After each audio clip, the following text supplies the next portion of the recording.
Ramazan aslında tüm hayatımızın bir özeti. Cenab-ı Hakk'ın bir lütfu olarak bu hayatı bize bahşetti. Yüce Allah Celle Celaluhu. Sonra hatalarımız, eksiklerimiz, kusurlarımız insan olarak bizi noksan olarak yarattı. Belli eksiklerimiz, kusurlarımız var. Onun için onun affına muhtaç olduğumuzu öğretti.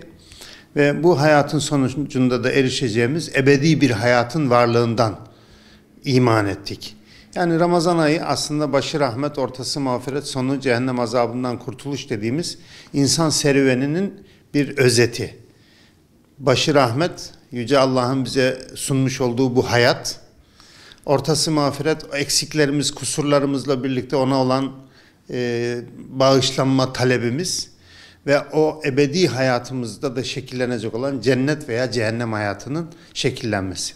Ramazan'da o rahmet, mağfiret ve ebedi hayatımızın şekillenmesi için nasıl gayret ediyorsak, bütün bir hayatımızı Ramazan gibi yaşayabilmeyi öğreten bir mevsim aslında bize. Bu açıdan Ramazan, her yıl Ramazan sonunda işaret ettiğimiz Ramazan'a has olan ibadetleri Ramazan'da bırakmayıp bütün hayatımıza yayabilmeliyiz o ayda yaptığımız ibadetleri. Bunun da ötesinde toplumumuzda yaygın olarak işte Ramazan'da ibadetlere yoğunlaşılır, Ramazan'dan sonra bırakılır gibi böyle bir kanaat de vardır. Değil mi? Erkekler takkeyle tesbihi, kadınlar da başörtüsüyle seccadelerini bir kenara koyarlar. Bir daha Ramazan geldiğinde tekrar ele almak üzere vedalaşırlar adeta. Ama bu doğru bir davranış değil. Ramazan ayı bize bir hayatımızın özetidir. Ramazan'da edindiğimiz alışkanlıklarımızı, ibadetlerimizi bütün bir hayatımıza yaymak zorundayız ki işte hayatımızı Ramazan gibi yaşarsak ahiretimizi de bayram edebiliriz. Tıpkı Ramazan'ın sonunda yaptığımız bayram gibi bütün bir hayatımızı Ramazan gibi yaşamak ve ahirette de o sevince ulaşmak bütün bir gayemiz ve bütün bir hayatımızın özeti anlamına gelmektedir aslında.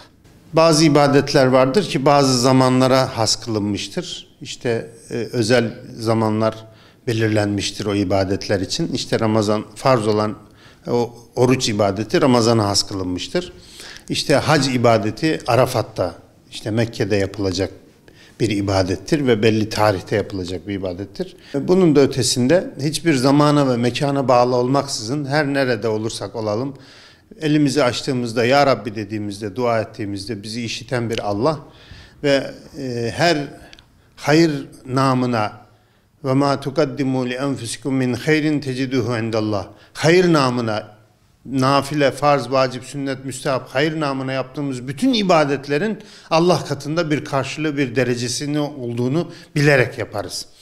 İşte Ramazan'dan sonra bizi karşılayan Şevval ayı oruçları dediğimiz 6 gün oruçları vardır ki bunlar da Ramazan'ın bir tamamlayıcı unsurudur aslında. Mümin her yaptığı ibadetten en az 10 misli ecir ve mükafat alır. 10'dan 700 misline kadar ecir ve mükafat alır buyuruyor sevgili Peygamberimiz. İşte Ramazan'da tuttuğumuz bir aylık orucu 10 katıyla çarptığımızda 10 ay. İşte buna Şevval ayında da 6 gün ilave ettiğimizde 60 gün. Dolayısıyla bununla birlikte Ramazan'ı tüm seneyi ibadetle geçirmiş sevabı elde etmek amacıyla 6 gün oruçlarını Peygamberimiz şiddetle tavsiye etmiştir ve sünnettir, müekket sünnettir, bilinen bir sünnettir. Bunun ihmal edilmemesi, gücü yetenlerin, imkanlı olanların mutlaka bunu yerine getirmesi, Ramazan'ın bir tamamlayıcı cüz'ü olarak bunu yerine getirmiş olurlar. Ben Ramazan'la ilgili ve Ramazan'daki kazanımlarımızın devam etmesiyle ilgili şunu da söyleyelim.